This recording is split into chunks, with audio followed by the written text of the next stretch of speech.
بسم اللہ الرحمن الرحیم۔ السلام علیکم ورحمۃ اللہ وبرکاتہ۔ اللہم صلی وسلم علی نبینا محمد رب اشرح لی صدری ویسر لی امری واحلل عقدۃ من لسانی یفقہوا قولی آمین یا رب العالمین۔ ناظرین، پاکستان کے معاشی مسائل کا حل، اس حوالے سے چند گزارشات آپ کے سامنے رکھنی ہے۔ جو معاشی مسائل میں نے بیان کیے تھے پچھلی ویڈیو میں، جس میں مہنگائی ہے، ڈی ویلیویشن ہے اور غربت ہے، سودی نظام ہے، امیر امیر تر ہو رہا ہے، غریب غریب تر ہو رہا ہے، اور تجارت جو ہے وہ رکی ہوئی ہے، اور پھر کورونا کے اس دور کے اندر معیشت کا پہیہ جام ہو چکا ہے۔ اس حوالے سے چند گزارشات ہیں جو میں نے اسلامی تعلیمات کی روشنی میں آپ کے سامنے رکھنی ہے، کیونکہ پاکستان اسلام کے نام پر بنا ہے، اور قائد اعظم رحمۃ اللہ علیہ کا شروع سے یہ کوشش تھی۔ اسٹیٹ بینک کا افتتاح کرتے ہی انہوں نے اس خواہش کا اظہار کیا تھا کہ جلد از جلد سودی نظام کا خاتمہ ہو، لیکن بدقسمتی سے 73 سال گزرنے کے بعد بھی ہم وہیں کھڑے ہیں، اور ہم کیپٹلزم کے نظام کا شکار ہیں، جس کے تحفے ہمیں مہنگائی اور ڈی ویلیویشن اور ایک تباہی کی شکل میں مل رہے ہیں۔ اسلامی حکومت کو کیا کرنا چاہیے اس سلسلے میں، یعنی پاکستان کی حکومت کو اس سلسلے میں کیا کرنا چاہیے؟ پہلا کام تو یہ ہے، پہلی ذمہ داری یہ کفالت عامہ، بنیادی ضروریات کی فراہمی ریاست کی ذمہ داری ہے۔ نبی اکرم صلی اللہ علیہ وسلم نے ایک حدیث میں انسان کی بنیادی ضروریات کا ذکر کیا ہے۔ آپ صلی اللہ علیہ وسلم نے فرمایا کہ ابن آدم کا بنیادی حق یہ ہے کہ اس کے لیے ایک گھر ہو جس میں وہ رہ سکے، کپڑا ہو جس سے اپنے جسم کو ڈھانپ سکے یعنی ڈریس، اور کھانے کے لیے روٹی اور پینے کے لیے پانی ہو۔ یہ روٹی، کپڑا، مکان، یہ انسان کی بنیادی ضروریات میں شامل۔ اسی طرح آپ صلی اللہ علیہ وسلم نے فرمایا کہ اللہ تعالیٰ نے جس شخص کو مسلمانوں کے بعض امور کا نگران بنایا، وہ ان کی بنیادی ضروریات اور فقر و محتاجی سے بے پرواہ ہو گیا۔ اللہ تعالیٰ بھی اس کی ضروریات اور فقر سے بے نیاز ہو جائے گا۔ یعنی جو حکمران یہ کام نہیں کرتا تو پھر اللہ تعالیٰ کو بھی اس کی کوئی پرواہ نہیں ہے۔ اسی طرح آپ صلی اللہ علیہ وسلم نے فرمایا، بخاری شریف کی حدیث ہے کہ کوئی شخص نہیں جسے اللہ کسی رعیت کا حاکم بنائے اور وہ خیر خواہی کے ساتھ اس کی نگہبانی نہ کرے مگر وہ جنت کی خوشبو نہ پائے گا۔ یعنی اگر کسی حاکم نے یہ اپنی رعایا کی خیر خواہی نہ کی اور اس کی ضروریات کا خیال نہ کیا، اس کی لک آفٹر نہ کی، تو وہ جنت کی خوشبو نہیں پا سکے گا۔ کتنی بڑی وارننگ ہے۔ آپ صلی اللہ علیہ وسلم نے یہ بھی فرمایا کہ جس کا کوئی سرپرست نہیں، اس کا اللہ اور اس کا رسول سرپرست ہے۔ یعنی ایک حکومت، اور پھر وہ مسلمانوں کی حکومت ہو، وہ اسلامی جمہوریہ پاکستان ہو، اس کے حکمران اور اس کے اداروں کی ذمہ داری ہے کہ وہ ان چیزوں کا بندوبست کرے جس کا میں نے ذکر کیا۔ دوسرا یہ ہے کہ جو اقتصادی درجہ بندی ہے وہ اللہ تعالیٰ کی طرف سے ہے، کوئی امیر ہے کوئی غریب ہے۔ البتہ اس کے اندر حکومت کی ذمہ داری یہ بنتی ہے کہ وہ امیر اور غریب کے درمیان ایک برج قائم کرے۔ یعنی امیر کو جو ہے وہ اس کو زکوٰۃ و عشر کے ذریعے اس کی دولت کا کچھ حصہ وہ لے کر اور غریبوں کی ضروریات اور اس کے ویلفیئر پر خرچ کیا جائے، اور یہ حکومت کا کام ہے، اور اسی بنیاد پر زکوٰۃ و عشر کا نظام ہے، لیکن وہ حقیقی معنوں میں نافذ ہو۔ اسی طرح مخیر حضرات کی بھی ذمہ داری ہے کہ ان کے مال میں سے بھی محروم اور غریب لوگوں کا حق ہے کہ ان کے مال میں سے کچھ حصہ لے کر حکومت یہ انتظام کرے کہ وہ غرباء کی ویلفیئر کا اہتمام کرے، اور یہ پاکستان میں اس وقت کرنے کا کام ہے۔ اس میں حکومت ایک طرف تو مخیر حضرات کو ترغیب دے اور دوسری طرف وہ ان کو مجبور بھی کر سکتی ہے، یعنی ان کو پابند بھی کر سکتی ہے کہ ان کے دولت کا کچھ حصہ وہ ویلفیئر کے پروجیکٹس میں لگایا جائے۔ اس کے علاوہ حکومت غربت کے خاتمے کے لیے ٹھوس اقدامات کرے، مہنگائی کم کرے، بنیادی ضروریات کو سستا کرے، فوڈ وغیرہ، علاج، تعلیم، لباس، ٹرانسپورٹ، جیسے کہ حدیث کے حوالے سے ذکر ہوا۔ یہ حکومت کی ذمہ داریوں میں سے ہے۔ جو حکومت یہ کام نہیں کر رہی، عوام کو بنیادی ضروریات کی فراہمی سستے داموں نہیں فراہم کر رہی، اس حکومت کا کیا فائدہ؟ لہٰذا صرف دعوے نہیں، کام کرنا ہے۔ تو یہ پاکستان کے معاشی مسائل میں سے ایک اہم حل میں آپ کے سامنے رکھ رہا ہوں۔ حکومت کے کاموں میں سے ایک اہم کام، ایک اہم ذمہ داری جو اس نے کرنی ہے۔ ایک اور چیز معاشی مسائل کے خاتمے کے لیے کہ ہر قسم کے استحصال کا خاتمہ کرے، حکومت ہر قسم کے استحصال کا خاتمہ کرے اور حرام خوری کا دروازے بند کرے ہر سطح پہ،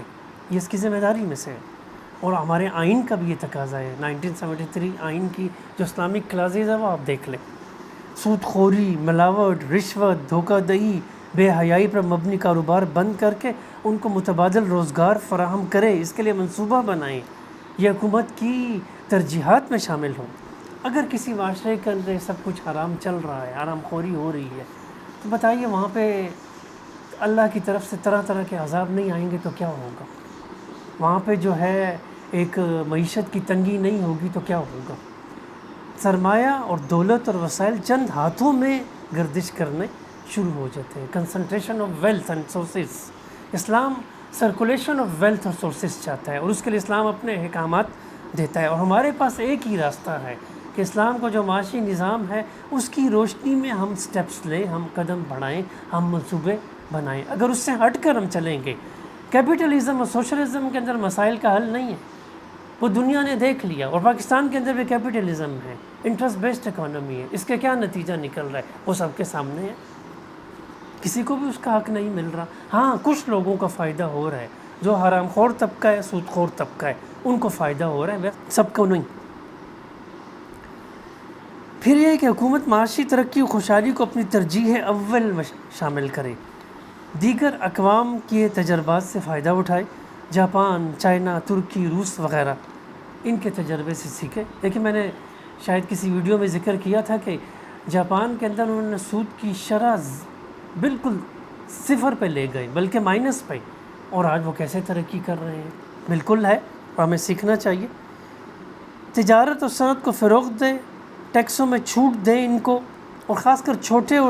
تاجروں کی ہیلپ کرے، ان کو ٹیکسوں سے نجات دے، اور نجی صنعت کی حوصلہ افزائی کرے، ان کو بلا سود قرضے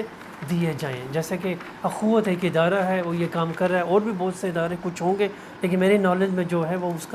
اس کی میں مثال دوں گا اور ان کو میں اپریشیٹ کروں گا۔ تو حکومت کے پاس تو بہت سے وسائل ہیں،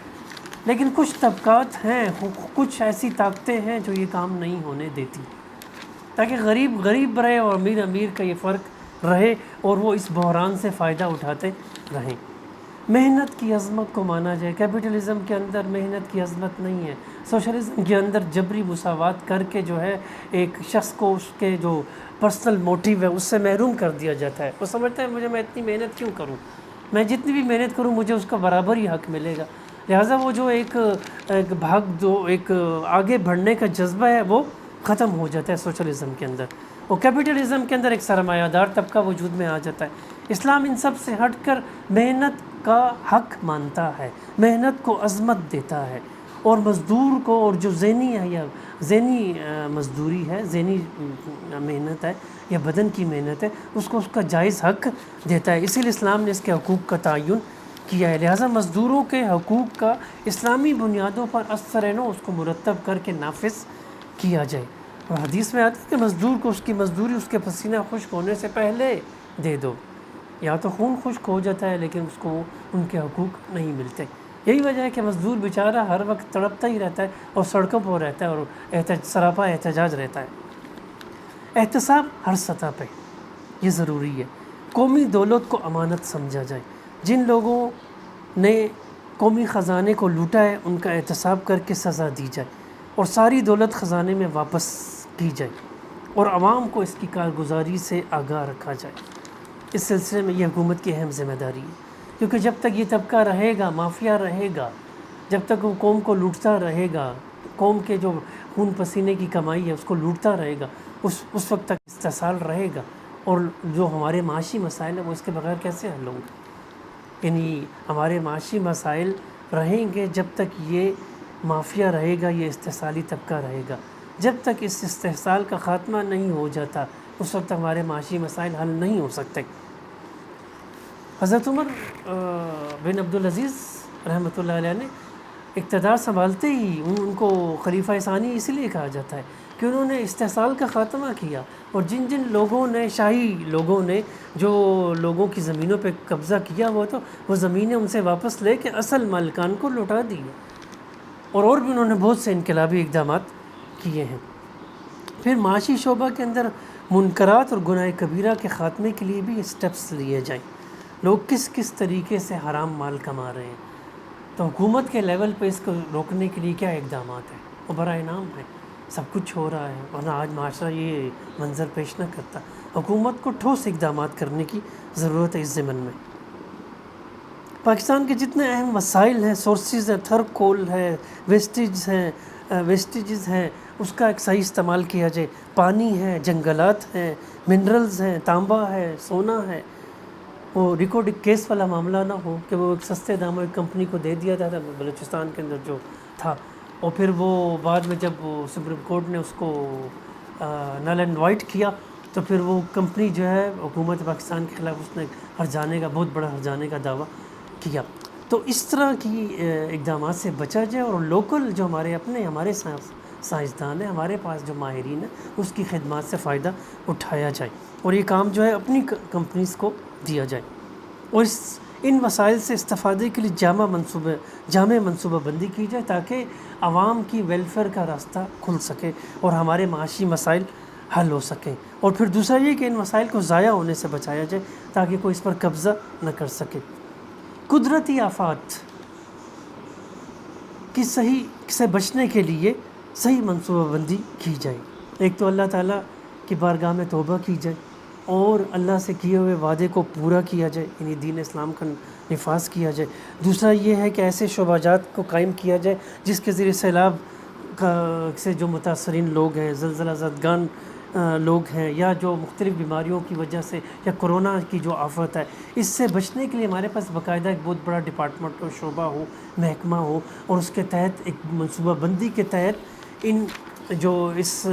قدرتی آفات کے نتیجے میں جو مسائل پیدا ہوتے ہیں اس میں اس کو نپٹا جا سکے اور اس کا حل کیا جا سکے. صحیح جگہ پر حکومت کا یہ کام بھی کہ صحیح جگہ پر انویسٹمنٹ کرے اور زراعت کو مضبوط کرے.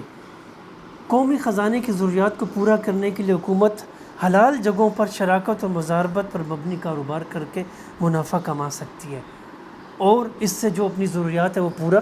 کر سکتی ہے. اس کے علاوہ جو مردہ اور بنجر زمینیں اس کی آباد کاری کی جا سکتی ہے اور اس کے لیے جو اس کے نتیجے جو فصلیں، باغات اور وہ جو پروڈکشن ہوگی اس سے فائدہ اٹھا کر ہم اپنے معاشی مسائل پر قابو پا سکتے ہیں. اور سب سے بڑھ کر یہ کہ کسانوں کے حقوق کا تحفظ بھی کیا جا سکتا ہے. ایک حدیث میں ہے، آپ صلی اللہ علیہ وسلم نے فرمایا کہ جس کے پاس زمین ہو اور وہ اسے خود کاشت کرے، اگر وہ خود کاشت کرنا پسند نہیں کرتا تو وہ اپنے بھائی کو دے دے، ورنہ زمین کو ہی چھوڑ دے. اس طریقے سے ہم کسانوں کو ان کے حقوق دے سکتے ہیں، ان کو زمینوں کا نگران بنا کے یا مالک بنایا جا سکتا ہے اور پروڈکشن بھی حاصل کی جا سکتی ہے. اور جو ایبسنٹی لینڈ لارڈزم ہے پاکستان کے اندر، جو جاگیرداری نظام ہے، جو ایک بدترین نظام ہے، معاشی مسائل کے حل میں سب سے بڑی رکاوٹ ہے، اس کو بھی حل کیا جا سکتا ہے.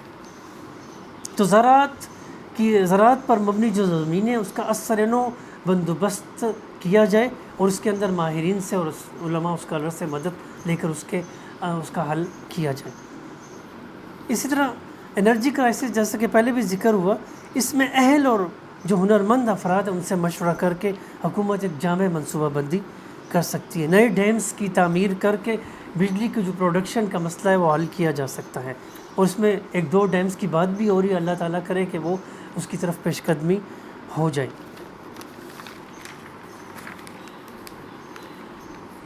منیر اکرم صاحب جو ماہر معیشت ہے اور ایمبیسیڈر بھی رہ چکے ہیں، ان کی ایک تجویز ہے کہ ہاؤسنگ سکیمز کا آغاز کیا جائے. رہائشی منصوبے شروع کر کے جو غرباء ہیں، جو عام طبقہ ہے، عوام ہیں، ان کو ایک گھروں کی سہولت دی جائے اور یہ بھی حکومت کی ذمہ داریوں میں سے ہے.